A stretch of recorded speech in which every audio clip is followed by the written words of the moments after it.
Alright guys, I hope everyone's having a happy Halloween. I am dressed up as one of the baseball furies from the movie The Warriors, and I am finally back with another horror room movie review. It's been forever since I've done one of these. A very long time. In fact, I watched A Nightmare on Elm Street and took notes on this movie to do the video back in June. The last show I have written down back when I was taking notes is SmackDown from May 31st. So I took these notes a long ass time ago, but I watched the movie again today. And I mean, I don't mind watching it. It's one of my favorite horror movies. But the next series I wanted to do is A Nightmare on Elm Street. So I'll be doing all of those movies, and I put the Chucky poster back up, not just because I think it's an awesome poster, but because I have to watch The Curse of Chucky. I haven't seen that yet. I haven't heard good things about it either, but I will be watching that movie next. Hopefully tonight I'll have that up. But anyways, A Nightmare on Elm Street came out in 1984. Budget of $1.8 million, made $20 million back. Created by Wes Craven. What can you say about this movie? It created one of the most iconic horror movie characters of all time. The only person I can think of that would even equal Freddy is Jason. Michael Myers is a pretty iconic character, but I don't think he's in the same league as Freddy and Jason. Those two rule the roost when it comes to horror movies. But yeah, Freddy vs. Jason's the only movie I'm not going to review, and that's because I've already done it. But this one starts off, we see Freddy making his glove, and then we see Tina, who is...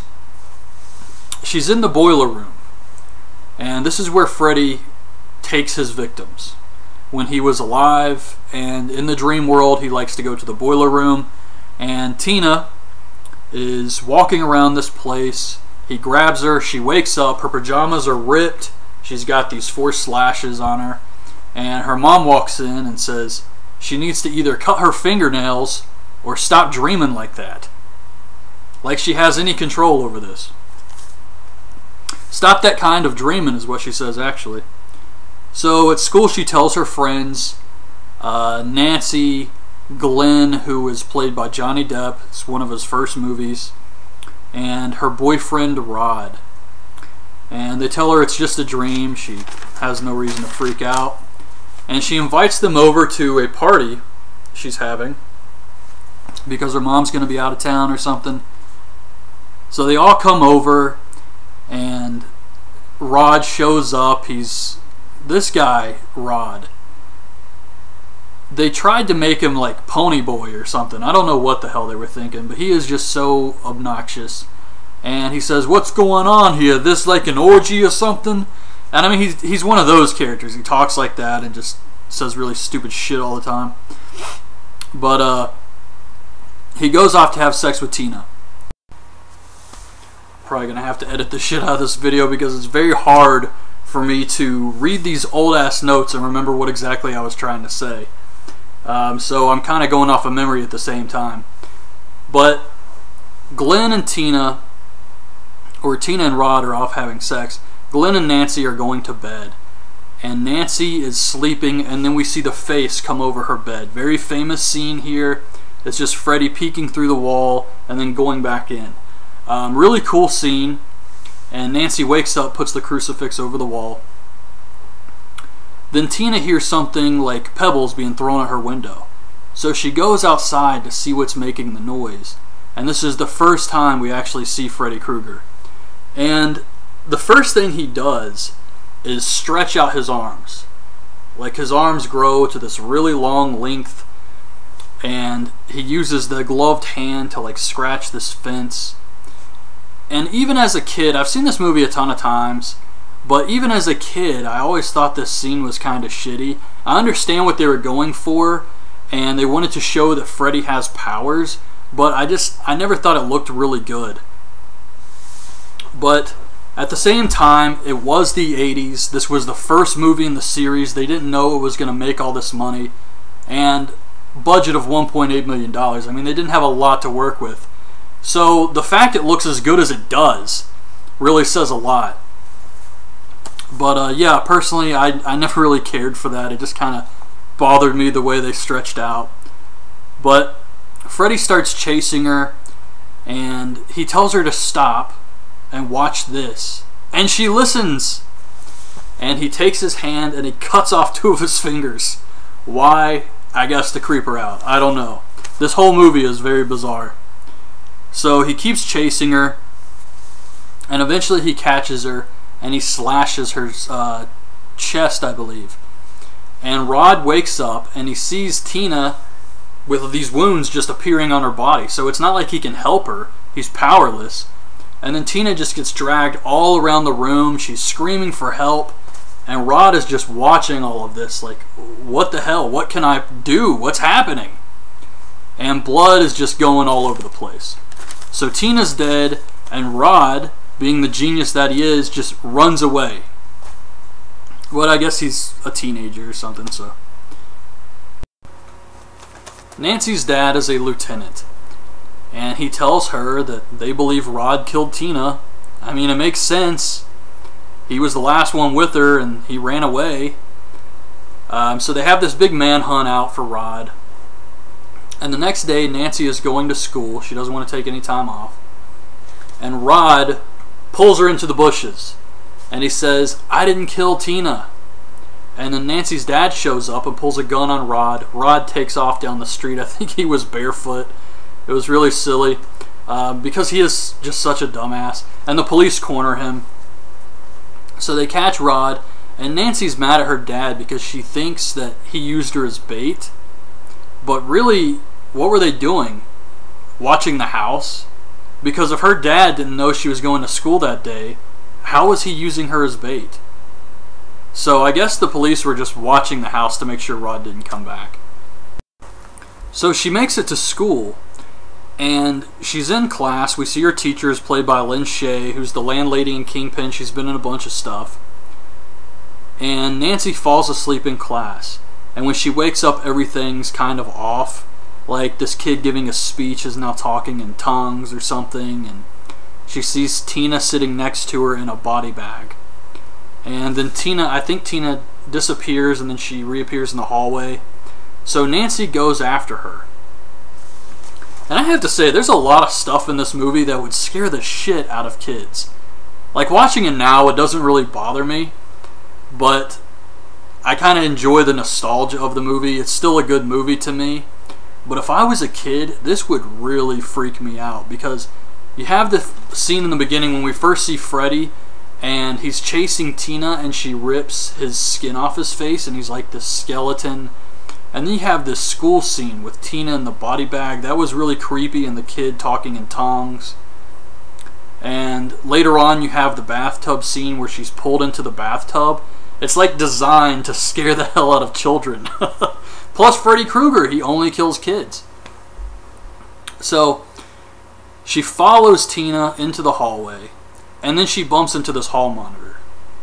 And this girl is wearing Freddy's sweater. She has his glove and blood on her. And she says something to Nancy. I can't remember what it was. But at this point, Nancy has to know this is a dream, right? I mean, she can't possibly think this is normal, yet she continues searching for Tina. And she winds up in the boiler room, and Freddy starts coming after her. And he pulls his shirt up and cuts himself. He loves to cut himself. And we see he has green blood and maggots under his skin. And he chases her and corners her. And he says, "Come to Freddy." And she burns herself on the pipes to wake up.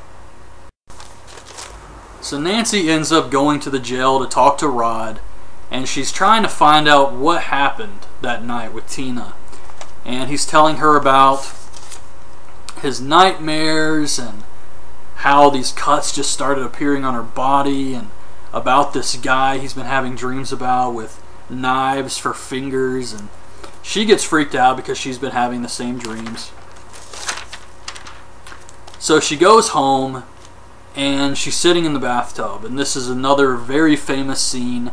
She's singing the 1-2 Freddy's Coming For You song, which I don't know who in the hell would teach children to sing a song about a child murderer. But she's singing this song and she falls asleep. And then we see Freddy's hand come through the water in between her legs. And her mother knocks on the door. And she's like, hey, make sure you don't fall asleep in the tub. And Nancy's like, yeah, I know. And then she immediately falls asleep. So Freddy pulls her under the water. And he's trying to drown her. But her mom comes back. She escapes. And she's okay. So now she's afraid to fall asleep. And she's taking energy pills. So Nancy is taking these energy pills. And Glenn comes over. He sneaks into her room because he lives across the street. And she tells Glenn, hey, I'm going to fall asleep. I just want you to sit here, watch me, and wake me up if it looks like something's happening, like I'm freaking out. And he agrees. Now, first of all, those energy pills must be absolute crap if she's able to fall asleep right after taking them. And two, Glenn has got to be the most unreliable person in horror movie history. You can't count on Glenn to do fuck all. He's completely useless, and I was happy when he died. So she has Glenn watch over her. She falls asleep, and she walks to the jail. And she sees Freddy standing over Rod. So she starts screaming, and Rod wakes up, but now Freddy's coming after her. And she's screaming, Glenn! Glenn! Glenn is out.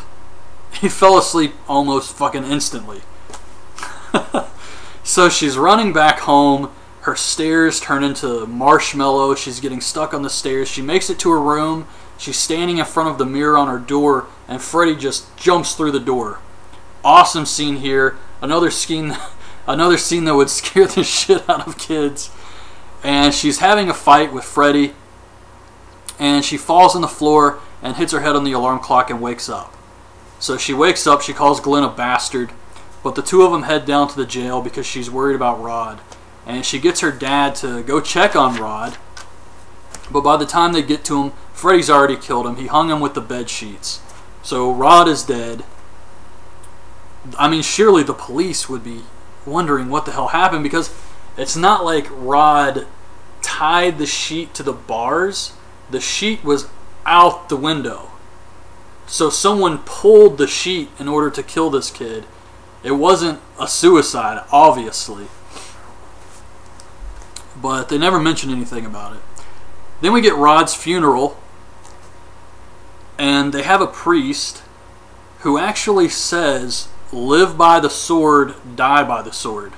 Is that really appropriate to say at this kid's funeral, who just died? I'm sure his family is there. You're going to say some shit like that? But Nancy tells her parents about Freddy and what he looked like.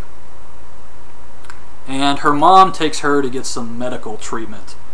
They want to analyze her dreams and see what's going on with her sleeping and why she can't fall asleep. So while she's sleeping, the doctor and her mother are watching her, and she starts to freak out. Now, we don't actually see what happens to her here or where she goes in Dream World. We just see her shaking.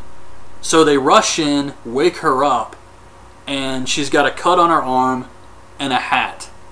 Somehow she was able to bring Freddy's hat back into the real world.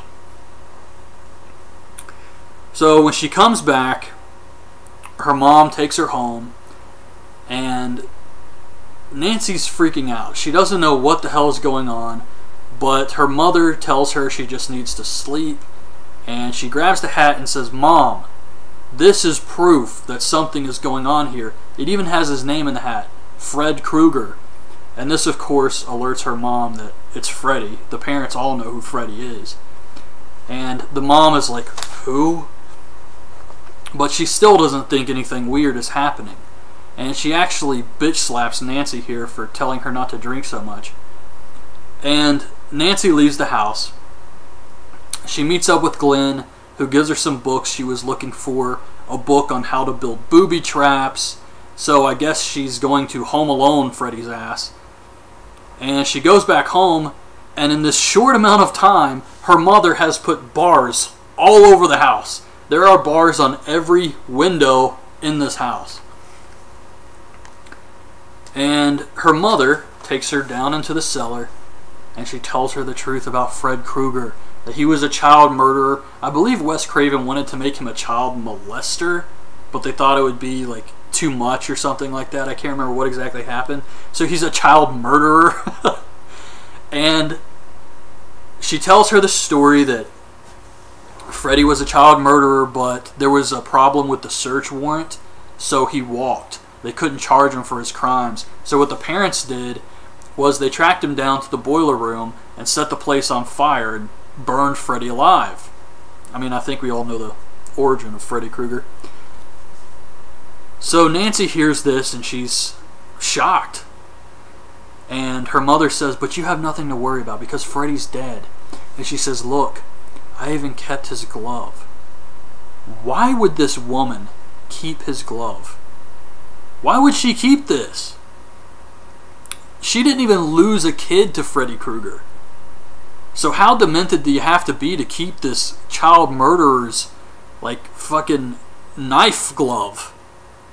But she has the glove and she's like, look, he can't hurt you. He's dead and I have his weapon. But of course we know that's bullshit. So Nancy calls Glenn and tells him she's been up for almost 7 days. And she wants him to come over to her house at midnight. And she's going to try to pull Freddy out of Dream World into the real world. And then Glenn can hit him with a baseball bat. So Glenn agrees. But of course he falls asleep.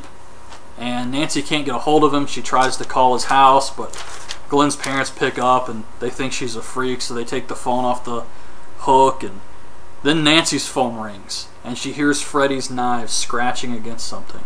So she rips the phone out of the wall, and then it rings again. And she answers it. Who do you think it is?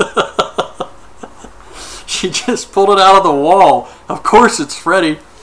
And this time Freddy's face, like his mouth, appears on the bottom of the phone and it sticks its tongue out. And it's really cheesy looking. Like I said earlier, this movie is great for nostalgia, but watching it again, it's not scary at all. Especially when so many people have come to love the Freddy Krueger character. But she throws the phone down, and I guess this is Freddy's powers getting stronger because now he's able to do more stuff in the real world. She doesn't have to be asleep for him to fuck with her. So she throws the phone down, and oh yeah, and he actually said, "I'm your boyfriend now," when he was talking to her. So she tries to go over to Glenn's house, but her mom has locked her in. She's basically a prisoner in her own home. And we see Glenn sleeping, and Freddy shows up. Well, he doesn't really show up. He just kind of pulls Glenn into the bed, and then all of this blood just shoots out of the bed all over the room.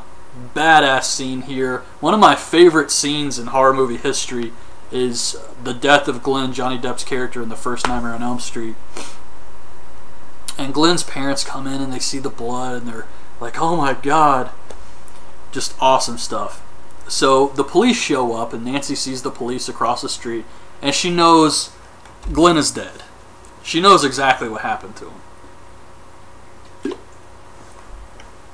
And her dad's across the street too. So she calls Glenn's house and she tells her dad, I can bring out the killer. Just be here in 20 minutes and I'll have the guy who killed Glenn, who killed Tina, who killed Rod. So Nancy's mom is drunk and passed out. Nancy goes around the house setting these Home Alone style booby traps.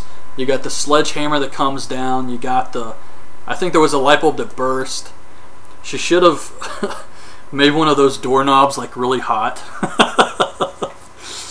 But anyways, she's setting all these booby traps. And she's got this alarm clock on her watch. And she's got it set to go off in 20 minutes. And she's looking for Freddy, and she finds him, but by the time she finds him, it's almost time for her to wake up. So she tackles him. And then when she wakes up, she's in her bed, and she doesn't see Freddy. She's like, damn, I failed. But Freddy's there. And he attacks her. She starts running through the house, using the booby traps, and she eventually catches him on fire, and she starts screaming for help. and one of the policemen across the street sees her and does nothing. He's just watching this, and he's like, everything's gonna be fine. So she runs through the house breaking windows, and finally this guy's like, I better go get the lieutenant. Just useless. So they all rush over, they see the fire, but Freddy's gone. So Nancy runs upstairs, and she sees Freddy on top of her mother, and he's on fire. So she hits him with a chair, and her dad runs in and throws a cover on top of him. And when they take the cover off, they just see her mother's burned body. And it sinks into this portal in the bed. Very strange. And her dad sees all of this, so he believes her, and he's in shock at this point. But the police need him, so he goes downstairs, and Nancy is left alone in the room, and Freddy comes back. And she's not afraid of him anymore. She just says, this isn't real, you're shit, and I'm taking back all the energy I gave you. And Freddy disappears. It was that easy. That's all she had to do to get rid of him, or so they think. And when she leaves the room, she's outside, and it's daylight, and everything appears to be back to normal. Her mother's there, and she says, I think I'm going to quit drinking. Glenn pulls up with Tina and Rod in the back seat, and you're thinking, this is going to be a happy ending. It's like a Disney movie. Everything worked out. Her mom's even going to quit drinking. And she gets in the car with Glenn, and the roof comes down over the car, and it's the same color as Freddy's sweater. And all the kids, Tina, Rod, Glenn, Nancy, get locked in the car, and it drives off. And then we see Freddy's hand reach through the window and the door and pull her mother into the house. And the little girls who are jumping rope are singing the Freddy's Coming For You song. And that's the end of A Nightmare on Elm Street. Very weird ending. But this movie, it's definitely a classic movie. I think if you watch it now, it's got enough stuff to be entertaining for people of all ages, but it's probably not going to scare you if you're over the age of 12, I'd say. But it's still a really good movie, and you have to keep in mind this is the 80s, and this is a very original character. I mean, think about the concept of this character. He kills children, so the parents hunt him down and set him on fire, and he comes back to kill their kids in the one place the parents can't protect them, their dreams. And think about how scary that is for kids. Like, if you're watching this, it's basically telling you when you fall asleep, Freddy's gonna get you. You know how horrifying that would be? So it's a really interesting concept, very creative, and the movie does have some comedy stuff in it. I don't know if it was intentional at this point. I mean, watching it now when Freddy's become such a loved character, it's really not scary at all. So it's hard to say if this was intended to be scary at the time. I know as the series goes on, it just gets wackier and just crazier and crazier. But this first movie, I don't know if it was supposed to be funny. I don't know if any of this was supposed to be funny. I mean, watching it now when he says, I'm your boyfriend now, and his face is on the phone, stuff like that's obviously funny, but I don't know if it was supposed to be at the time. But yeah, this is just a great movie. Definitely worth checking out if you've never seen it. And that's pretty much it. So that's my review of A Nightmare on Elm Street. Hope you guys have enjoyed the video. I'll be back with A Nightmare on Elm Street 2 and The Curse of Chucky. So leave your thoughts on this movie in the comments, and thanks for watching. Bye. Her boyfriend, Rod. And they tell her it's just a dream. She has no reason to freak out. And she invites them over to a party she's having because her mom's going to be out of town or something. So they all come over, and Rod shows up. He's this guy, Rod. They tried to make him like Pony Boy or something. I don't know what the hell they were thinking, but he is just so obnoxious. And he says, what's going on here? This like an orgy or something? And I mean, he's one of those characters. He talks like that and just says really stupid shit all the time. Where Freddy takes his victims. When he was alive, and in the dream world, he likes to go to the boiler room, and Tina is walking around this place. He grabs her. She wakes up. Her pajamas are ripped. She's got these 4 slashes on her. And her mom walks in and says she needs to either cut her fingernails or stop dreaming like that. Like she has any control over this. Stop that kind of dreaming is what she says, actually. So at school she tells her friends, Nancy, Glenn, who is played by Johnny Depp, it's one of his first movies, and her about this movie. It created one of the most iconic horror movie characters of all time. The only person I can think of that would even equal Freddy is Jason. Michael Myers is a pretty iconic character, but I don't think he's in the same league as Freddy and Jason. Those two rule the roost when it comes to horror movies. But yeah, Freddy vs. Jason's the only movie I'm not going to review, and that's because I've already done it. But this one starts off, we see Freddy making his glove, and then we see Tina, who is, she's in the boiler room, and this is, watch the movie again today. And I mean, I don't mind watching it, it's one of my favorite horror movies. But the next series I wanted to do is The Nightmare on Elm Street.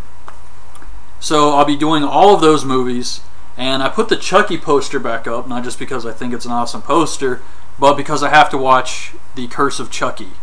I haven't seen that yet. I haven't heard good things about it either, but I will be watching that movie next. Hopefully tonight I'll have that up. But anyways, The Nightmare on Elm Street came out in 1984. Budget of $1.8 million, made $20 million back. Created by Wes Craven. What can you say about it? Alright guys, I hope everyone's having a happy Halloween. I am dressed up as one of the baseball furies from the movie The Warriors, and I am finally back with another horror room movie review. It's been forever since I've done one of these. A very long time. In fact, I watched A Nightmare on Elm Street and took notes on this movie to do the video back in June. The last show I have written down back when I was taking notes is SmackDown from May 31st. So I took these notes a long ass time ago, but I watched